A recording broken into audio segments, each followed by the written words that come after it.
2172 حضرت جابر رضی اللہ تعالیٰ عنہ فرماتے ہیں حضرت طفیل بن عمر الدوسی حضور صلی اللہ علیہ وسلم کے پاس مکہ شریف آئے. اس نے حضور صلی اللہ علیہ وسلم کی بارگاہ میں عرض کی حسین کے قلعے کی طرف تشریف لے چلیں، کچھ لوگ انتظار میں ہیں اور کچھ کھانا تیار ہے. حضرت ابو زبیر کا قول ہے دوست پہاڑ کی چوٹی پہ ایک قلعہ ہے جو تسمے کی مانند ہے. سو رسول کریم صلی اللہ علیہ وسلم نے اس سے فرمایا کیا تیرے ساتھ تیرے پیچھے کوئی اور بھی ہے؟ اس نے جواب دیا میں نہیں جانتا ہوں. راوی کا بیان ہے اس نے اعراض کیا اس چیز کے لیے جو انصار کی خاطر اللہ تعالیٰ نے ذخیرہ فرمائی. راوی کہتے ہیں سو جب رسول کریم صلی اللہ علیہ وسلم مکہ سے ہجرت کر کے مدینہ تشریف لائے تو اس وقت طفیل بن عمر بھی رسول کریم صلی اللہ علیہ وسلم کی طرف ہجرت کرتے ہوئے آیا، جبکہ اس کے گروہ سے ایک آدمی بھی اس کے ساتھ تھا. سو اس آدمی کو سخت بخار ہوا تو وہ مدینہ سے نکل گیا. سو اس نے ایک تیز دھار آلہ لیا اور اس کے ساتھ اپنے ہاتھ کی رگیں کاٹ لیں جس سے بہت سا خون بہہ گیا اور وہ مر گیا. سو اسے دفن کر دیا گیا.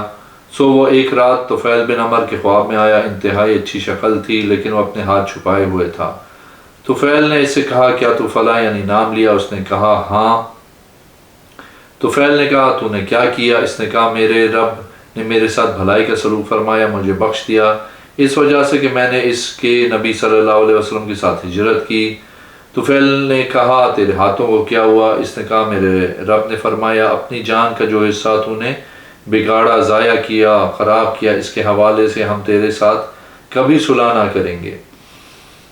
طفیل نے اپنا خواب رسول کریم صلی اللہ علیہ وسلم کی بارگاہ میں بیان کیا تو آپ صلی اللہ علیہ وسلم نے اپنے ہاتھ اٹھائے اور دعا کی اے اللہ اور اس کے ہاتھوں کو بھی درست فرما دے، اس کی بخشش فرما. اور اے اللہ اس کے ہاتھوں کو بھی درست کر دے، اس کی بخشش فرما. اور اس کے ہاتھ بھی درست فرما دے، اس کی بخشش فرما. ایک اور حدیث ہے، حدیث نمبر 2173. حضرت جابر رضی اللہ تعالیٰ عنہ فرماتے ہیں حضور صلی اللہ علیہ وسلم پیشانی کے بالوں کے اگنے والی جگہ کے ساتھ سجدہ کرتے تھے. ایک اور حدیث ہے، حدیث نمبر 2174. حضرت جابر رضی اللہ تعالیٰ عنہ فرماتے ہیں حضور صلی اللہ علیہ وسلم لکڑی کے ایک تنے کے ساتھ کھڑے ہو کے ہر جمعہ کو خطبہ دیتے تھے. جب روم سے ایک آدمی آیا اور اس نے عرض کی اگر آپ صلی اللہ علیہ وسلم چاہیں تو میں آپ صلی اللہ علیہ وسلم کے لیے کوئی شے بنا دوں اس طرح کی کہ جب آپ صلی اللہ علیہ وسلم اس پہ بیٹھیں تو ایسا معلوم ہو کہ آپ کھڑے ہیں. آپ صلی اللہ علیہ وسلم نے فرمایا ٹھیک ہے. بس آپ صلی اللہ علیہ وسلم کے لیے منبر بنایا گیا. جب اس پہ تشریف فرما ہوئے وہ لکڑی کا تنا سسکیاں لے کے رونے لگا جس طرح اونٹنی اپنے بچے کے لیے روتی ہے. حتیٰ کہ حضور صلی اللہ علیہ وسلم منبر سے نیچے اترے، اس پہ اپنا دست مبارک رکھا شفقت کے لیے. جب صبح ہوئی میں نے اس کے بعد دیکھا اس کو تبدیل کر دیا گیا ہے. ہم نے کہا یہ کیا ہے؟ فرمایا نبی کریم صلی اللہ علیہ وسلم، حضرت ابو بکر حضرت عمر آئے، انہوں نے تبدیل کر دیا. ایک اور حدیث ہے 2175. حضرت جابر رضی اللہ تعالیٰ عنہ فرماتے ہیں حضور صلی اللہ علیہ وسلم ایک دن ممبر پہ جلوہ افروز ہوئے. آپ صلی اللہ علیہ وسلم نے فرمایا ایک گروہ سمندر میں سفر کرتا ہے تو انہیں ایک جساسہ ملتی ہے. میں نے ابو سلمہ سے سوال کیا، راوی کا بیان ہے جساسہ کون ہے؟ انہوں نے جواب دیا وہ عورت جو اپنی جلد اور سر کے بال گھسیٹتی ہے. تو وہ کہتی ہے اس محل میں اس چیز کی خبر ہے جو تم تلاش کر رہے ہو. وہ سارا گروہ مل کے اس جگہ آتا ہے. وہاں ایک رسیوں اور زنجیروں سے جکڑا ہوا آدمی ہے. بس وہ کہتا ہے مجھے بتاؤ یا مجھ سے پوچھو. راوی کو شک ہے کہ ان دو میں سے کون سا الفاظ مروی انا نے بولا. میں تمہیں بتاؤں گا. یہ سن کے قوم خاموش ہو جاتی ہے.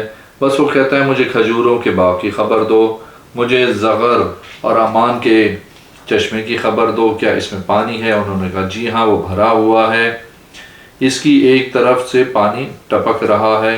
وہ کہتے ہیں ہاں بالکل. انہوں نے کہا وہ مسیح ہے جس کے لیے پوری زمین لپیٹ دی جائے گی 40 دن میں اور وہ اس میں پھرے گا مگر مدینہ طیبہ میں داخل نہ ہو سکے گا. نبی کریم صلی اللہ علیہ وسلم نے فرمایا مدینہ طیبہ کا کوئی دروازہ ایسا نہیں ہوگا جس پہ ایک فرشتہ تلوار سونتے اس کو روکنے کے لیے نہ کھڑا ہو، اور مکہ میں بھی اسی طرح۔ پھر فرمایا فارس کے سمندر میں کیا ہے، روم کے سمندر میں کیا ہے، یہ بات 3 مرتبہ فرمائی، پھر 3 بار۔ سو ابن ابی سلمہ نے مجھ سے کہا اس حدیث میں ایک ایسی چیز ہے جس کو میں نے یاد کیا۔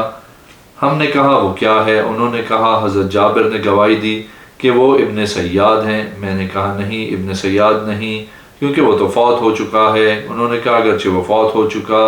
میں نے کہا وہ اسلام لایا۔ انہوں نے کہا اگرچہ وہ مسلمان بھی ہوا۔ میں نے کہا وہ مدینہ میں داخل ہوا۔ انہوں نے کہا اگرچہ وہ مدینہ میں بھی داخل ہوا۔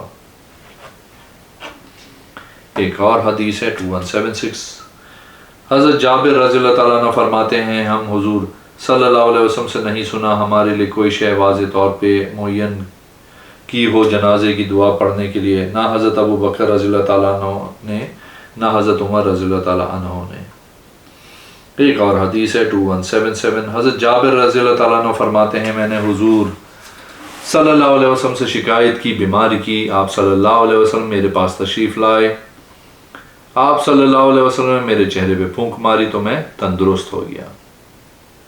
ایک اور حدیث ہے 2178، حضرت جابر رضی اللہ تعالیٰ عنہ سے روایت ہے حضور صلی اللہ علیہ وسلم نے منع کیا ہم میں سے کوئی ایک لیٹنے کی حالت میں اپنے ایک پاؤں کو دوسرے پاؤں پہ رکھے۔ ایک اور حدیث ہے حدیث نمبر 2179، حضرت جابر رضی اللہ تعالیٰ عنہ فرماتے ہیں حضور اکرم صلی اللہ علیہ وسلم نے فرمایا لوگوں پر ایک زمانہ ایسا آئے گا کہ لشکروں میں سے ایک لشکر نکلے گا، ان کو کہا جائے گا کیا تم میں سے کوئی حضور صلی اللہ علیہ وسلم کا صحابی ہے، اس کے وسیلے سے دعا مانگیں گے، اس کی مدد کی جائے۔ پھر ان کو کہا جائے گا کیا تم میں سے کوئی صحابی رسول صلی اللہ علیہ وسلم ہے، کہا جائے گا نہیں، وہ ہے جس نے صحابی کی صحبت اختیار کی۔ ان کو کہا جائے گا نہیں، کہا جائے گا وہ ہے جس نے صحابی کے دیکھنے والے کو دیکھا ہے۔ اگر انہوں نے سنا ہوگا کہ وہ سمندر کے پیچھے ہے تو اس کے متعلق وہ اس کو ضرور لائیں گے۔ ایک اور حدیث ہے حدیث نمبر 2180، حضرت جابر رضی اللہ تعالیٰ عنہ فرماتے ہیں ایک آدمی حضور صلی اللہ علیہ وسلم کے پاس آیا اور عرض کی یا رسول اللہ صلی اللہ علیہ وسلم لوگوں میں سے کون زیادہ عالم ہے؟ آپ صلی اللہ علیہ وسلم نے فرمایا جو لوگوں کے علم کو اپنے علم میں جمع کر لے، ہر علم والے کو بھوک کا سامنا کرنا پڑتا ہے۔ ایک اور حدیث ہے حدیث نمبر 2181، حضرت جابر بن عبداللہ رضی اللہ تعالیٰ عنہ سے روایت ہے وہ فرماتے ہیں میں نے حضور صلی اللہ علیہ وسلم کو فرماتے ہوئے سنا لوگ زیادہ ہوں گے اور میرے صحابی کم ہوں گے، میرے صحابی کو گالی نہ دو، اللہ کی لعنت ہو اس پہ جو ان کو گالی دے۔ ایک اور حدیث ہے 2182، حضرت جابر رضی اللہ تعالیٰ عنہ فرماتے ہیں میں دوسری یا تیسری صف میں تھا جب حضور صلی اللہ علیہ وسلم نے حضرت نجاشی کی نماز جنازہ پڑھائی۔ ایک اور حدیث ہے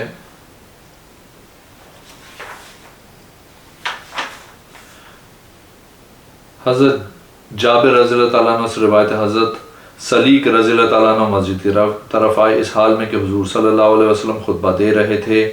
آپ صلی اللہ علیہ وسلم نے حکم دیا کہ وہ 2 مختصر رکعات نفل پڑھے۔ ایک اور حدیث ہے 2184، حضرت جابر رضی اللہ تعالیٰ عنہ فرماتے ہیں حضور صلی اللہ علیہ وسلم نے فرمایا مجھے انبیاء علیہ السلام دکھائے گئے، میں حضرت ابراہیم علیہ السلام کے مشابہ تھا۔ ایک اور حدیث ہے 2185، حضرت جابر رضی اللہ تعالیٰ عنہ فرماتے ہیں حضور صلی اللہ علیہ وسلم نے میدان عرفات میں ظہر و عصر جمع کی، 1 اذان اور 2 اقامتوں کے ساتھ، اور مغرب و عشاء جمع فرمائی 1 اذان اور 2 اقامتوں کے ساتھ۔ ایک اور حدیث ہے 2186، حضرت جابر رضی اللہ تعالیٰ عنہ فرماتے ہیں کہ ان کو رخصت دی گئی کھجوروں کے درخت کاٹنے کی، پھر ان پہ سختی کی گئی۔ وہ حضور صلی اللہ علیہ وسلم کے پاس آئے اور عرض کی یا رسول اللہ صلی اللہ علیہ وسلم ہم پہ گناہ ہوا ہے جو ہم نے کاٹ دیے یا جو ہم پہ چھوڑا ہے؟ اللہ نے یہ آیت فرمائی مسلمانوں تم نے جو بھی کھجور کا درخت کاٹا یا اس میں سے کسی نے اس کی جڑوں پہ کھڑا چھوڑ دیا تو اللہ کے حکم سے ہی تھا. سورہ حشر نمبر 5. ایک اور حدیث ہے 2187. حضرت جابر رضی اللہ تعالیٰ عنہ فرماتے ہیں حضرت ابراہیم علیہ السلام پہ صحیفہ نازل کیا گیا رمضان شریف کی پہلی رات کو. حضرت موسیٰ علیہ السلام پہ تورات نازل کی گئی جب رمضان کے 6 دن گزر گئے تھے. حضرت داؤد علیہ السلام پہ زبور نازل کی گئی جب رمضان کی 11 راتیں گزر گئی تھیں. قرآن مجید حضرت محمد صلی اللہ علیہ وسلم پہ نازل کیا گیا جب رمضان شریف کے 24 دن گزر گئے تھے. اگر آپ نے میرے چینل کو اب تک سبسکرائب نہیں کیا تو پلیز کیجیے, اس ویڈیو کو لائک کیجیے. اگلی میں انشاءاللہ حاضر ہوں گا. اللہ حافظ.